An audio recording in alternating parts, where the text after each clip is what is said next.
Baik, bismillahirrahmanirrahim. Assalamualaikum warahmatullahi wabarakatuh. Perkenalkan, nama saya Bintang Al-Kautsar, mahasiswa Fakultas Hukum Universitas Andalas dengan BP 1910-11-278, yang pada kesempatan kali ini saya akan mencoba menjelaskan mengenai larangan dalam kegiatan usaha bank dan pendirian dan kepemilikan bank. Tugas ini atau video ini saya buat dalam rangka untuk memenuhi pemenuhan tugas di kelas hukum perbankan 3.14 dengan dosen pengampu Bapak Tasman. Baik, selanjutnya sebelum lebih lanjut saya membahas mengenai larangan dalam kegiatan usaha perbankan. Terlebih dahulu saya ingin menjelaskan apa perbankan itu sendiri. Perbankan diatur dalam Undang-Undang Nomor 10 Tahun 98 yang merupakan revisi dari Undang-Undang Nomor 7 Tahun 92 tentang perbankan. Di dalam pasal 1 ayat 1 Undang-Undang Perbankan menjelaskan perbankan adalah sesuatu yang menyangkut tentang bank, menyangkut kelembagaan, kegiatan usaha, serta cara dan proses dalam melaksanakan kegiatan usahanya. Kemudian dalam Undang-Undang Nomor 10 Tahun 98 juga menjelaskan jenis-jenis bank yang diatur dalam undang tersebut. Pertama, bank umum, bank perkreditan rakyat, dan bank syariah. Dan bank syariah ini dibagi dua, yaitu bank umum syariah dan bank pembiayaan rakyat syariah.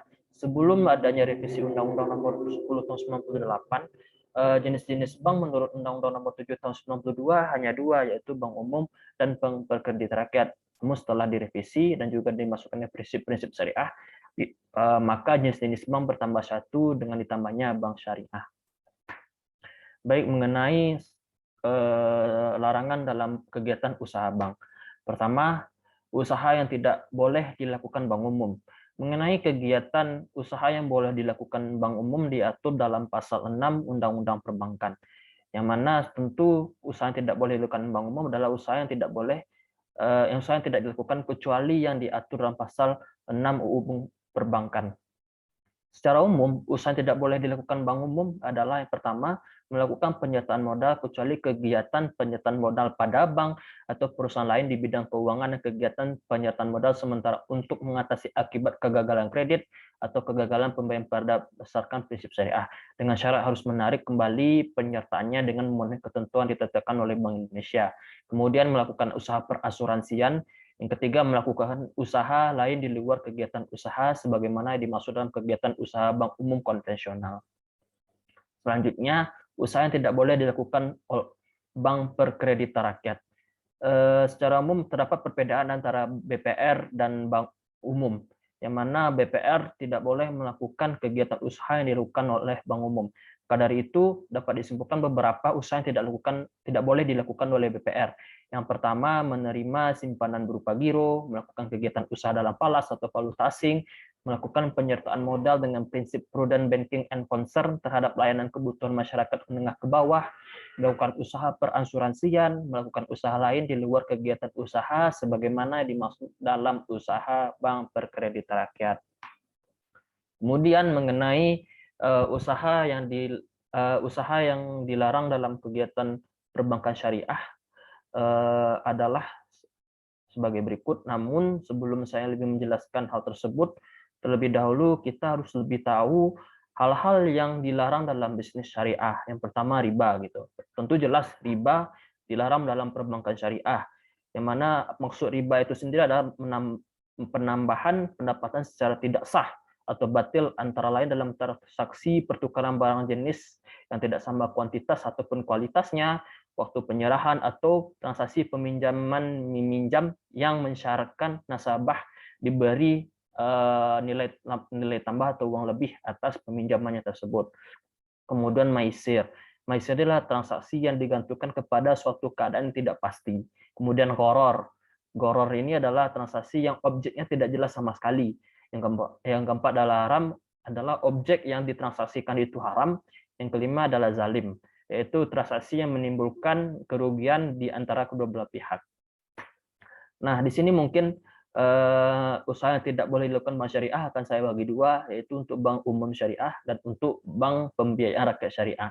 Untuk bank umum syariah sendiri, usaha yang tidak boleh dilakukannya adalah melakukan kegiatan usaha dilarang dalam prinsip syariah, kemudian kegiatan jual beli saham dalam pasar modal, melakukan penyertaan modal selain untuk penyertaan modal sebagaimana dimaksud dalam huruf A di atas, dan melakukan kegiatan usaha perasuransian kecuali sebagai agen pemasaran produk asuransi syariah.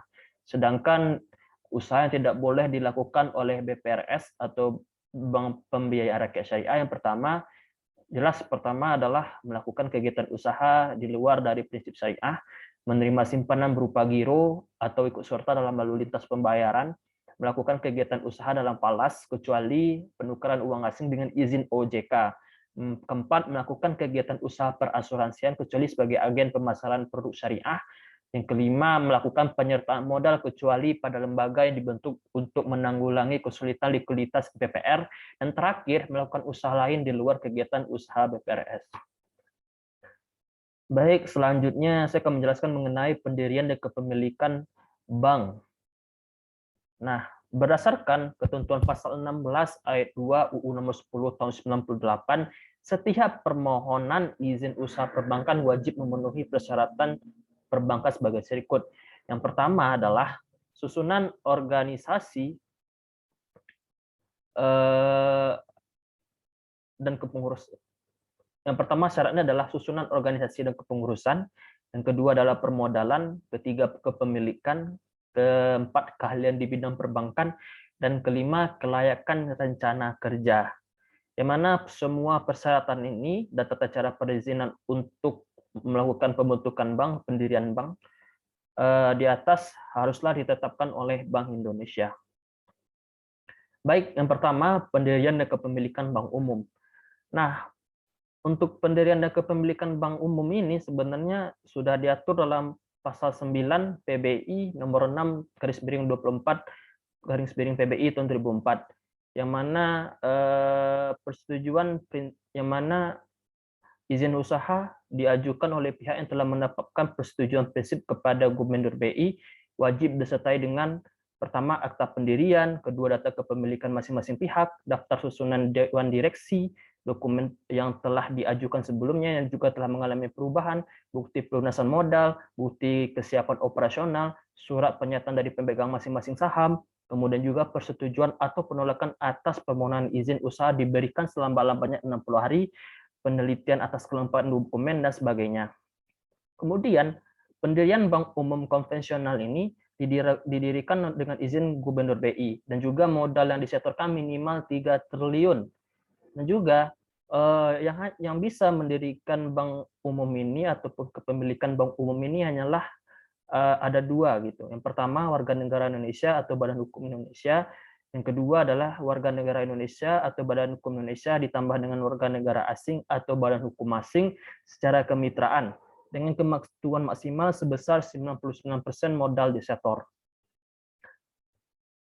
Menurut pasal 3 ayat 2 Undang Peraturan Bank Indonesia nomor 2/27 tahun 2000, ada dua prinsip dalam pendirian bank umum ini. Yang pertama adalah tahap persetujuan dan tahap pemberian usaha.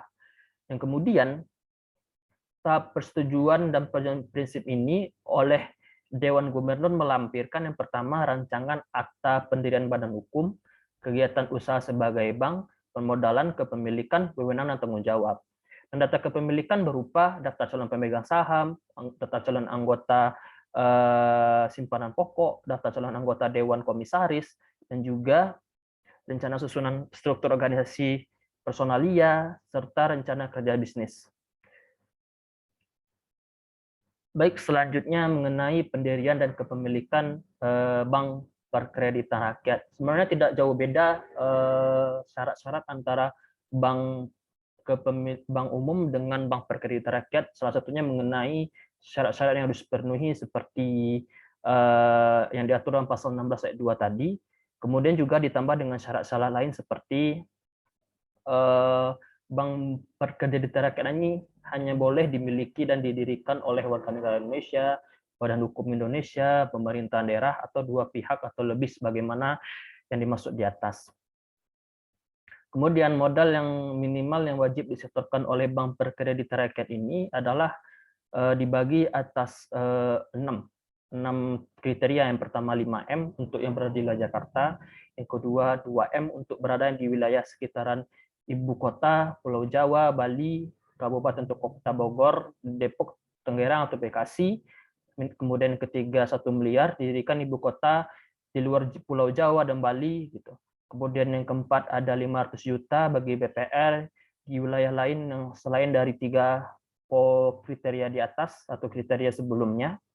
Kelima adalah modal di sektor bagi BPR pada hukum korporasi adalah simpanan pokok, simpanan wajib, dan hibah sebagaimana diatur undang-undang. Yang keenam, paling sedikit dari 50% modal di sektor BPR wajib digunakan untuk modal kerja.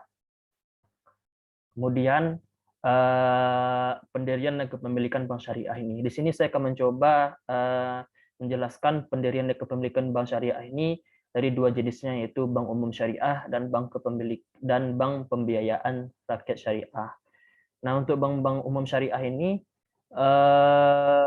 hanya dapat didirikan dan melakukan kegiatan usahanya setelah memperoleh izin dari Bank Indonesia. Persyaratan modal di sektor adalah 1 triliun minimalnya ya. Kemudian apabila modal di sektor tersebut diekuivalenkan sama dengan 110 juta US dollar. Modal di sektor dimaksud adalah setoran yang dilakukan dalam bentuk setoran tunai. Modal di sektor berasal dari warga negara asing dan atau badan hukum asing maksimal sebesar 99% dari modal bank umum syariah tersebut. Diperbolehkan pihak asing memiliki saham mayoritas pada bank umum syariah dimasukkan agar untuk membuka kesempatan bank umum syariah agar lebih luas dan juga memberikan kesempatan bagi luas kepada para pihak baik Indonesia maupun pihak asing. Berdasarkan peraturan Bank Indonesia nomor 11/3 tahun 2009 tentang Bank Umum Syariah, Bank Umum Syariah hanya dapat didirikan atau dimiliki oleh yang pertama WNI atau Badan Hukum Indonesia, WNI atau Badan Hukum Indonesia dengan WNA secara kemitraan, yang ketiga adalah pemerintahan daerah. Nah, kemudian pendirian dan selanjutnya mengenai pendirian dan kepemilikan bank pembayaran rakyat syariah. Pendirian dan kepembiayaan bank rakyat syariah ini hanya dapat didirikan dan melakukan kegiatan usaha apabila memperoleh izin dari Bank Indonesia, sama dengan bank-bank lain. Persyaratan modalnya antara lain yang pertama 2M untuk daerah Jakarta, Kabupaten Kota Bogor, Depok, Tangerang, dan Bekasi atau Jabodetabek. Yang kedua 1M untuk wilayah di luar poin atau kriteria yang pertama, dan yang ketiga adalah 500 juta untuk BPRS di luar dari kriteria pertama dan kedua. Sementara itu, pihak yang dapat mendirikan atau memiliki BPRS adalah WNI, Badan Hukum yang Indonesia, yang seluruh pemiliknya adalah WNI. Yang ketiga adalah pemerintahan daerah. Yang keempat adalah 2 pihak atau lebih yang disebutkan dalam kriteria 1, 2, dan 3.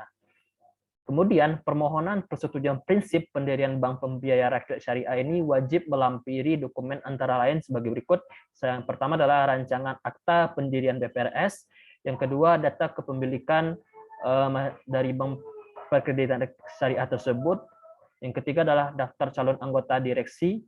Yang keempat adalah rencana, susunan, dan struktur organisasi serta personalia. Yang kelima, rencana kerja untuk 3 tahun. Yang keenam adalah studi kelayakan BPRS. Yang kedelapan, yang ketujuh adalah surat pernyataan dari pemilik atau pemegang saham. Dan selanjutnya adalah mengenai kelayakan dari segi keuangan. Mungkin itulah penjelasan dari saya mengenai dari larangan dalam kegiatan usaha perbankan yang saya jelaskan masing-masing dari bank umum, bank perkreditan rakyat, dan bank syariah, dan juga mengenai pendirian dan kepemilikan bank. Ya, juga saya jelaskan dari sudut pandang bank umum, bank perkreditan rakyat, dan juga bank syariah. Saya Bintang Kosar, mohon maaf bila ada salah kata ataupun salah dalam penyampaian materi karena saya masih belajar. Kepada Allah saya mohon ampun, saya akhiri. Assalamualaikum warahmatullahi wabarakatuh.